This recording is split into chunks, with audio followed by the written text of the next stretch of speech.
আজকে আমরা শিখে নিব কিভাবে একটি সিনেমা স্ক্রিন দেওয়া যায় এবং ভিডিওটিকে কিভাবে একটি সিনেমাটিক লুক দেওয়া যায়।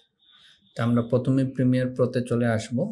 তারপর এখান থেকে আমরা এখানে রাইট বাটন ক্লিক করব। তারপর আমরা এখানে নিউ আইটেমে ক্লিক করব। নিউ আইটেমে ক্লিক করার পরে এখানে দেখুন অ্যাডজাস্টমেন্ট লেয়ারে ক্লিক করার পরে ওকে দিব। তারপর আমরা এই অ্যাডজাস্টমেন্ট লেয়ারটাকে আমরা টাইমলাইনে নিয়ে আসব। টাইমলাইনে নিয়ে আসার পরে আমরা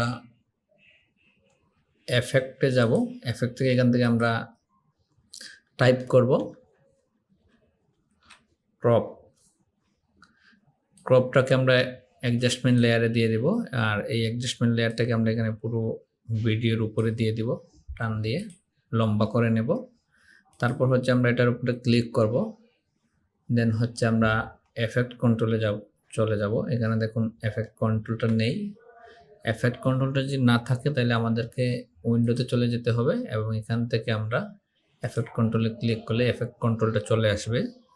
তারপরে এখানে দেখুন আমরা এখানে টপে আমরা এখানে 50 করে দিব এবং আমরা বটমেও 50 করে দেব।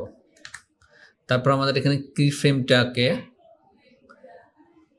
অন করে দেব। এখানে কি ফ্রেমটাকে অন করে দেব, বটম অ্যান্ড টপ। তারপর আমরা একটু ভিডিওর এখান থেকে ধরেন আমরা এখানে চলে আসলাম। তারপর আমরা এটাকে 10 করে দিব, এটাকেও আমরা 10 করে দেব। এখন দেখুন আমরা যদি এখান থেকে প্লে দেই, transaction effect with cinema screen হয়ে যাবে। তো আমরা একটু প্লে দিয়ে দেখব কি হলো।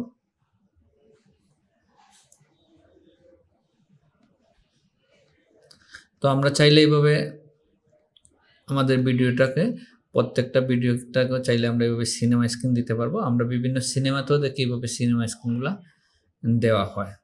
তাছাড়াও আমরা যদি চাই এই সিনেমা স্ক্রিন না দিয়েও আমরা যদি শুধু এফেক্টটা শুধু ট্রানজ্যাকশন হবে, সেক্ষেত্রে আমাদের কী করতে হবে, আমাদের কি ফ্রেম এখানে আসার পরে আমরা এখান থেকে এটাকে আমরা যদি এখান থেকে 0 করে দিই, তো আমাদের এটা শুধু ব্ল্যাক বার ট্রানজ্যাকশন হিসেবে কাজ করবে।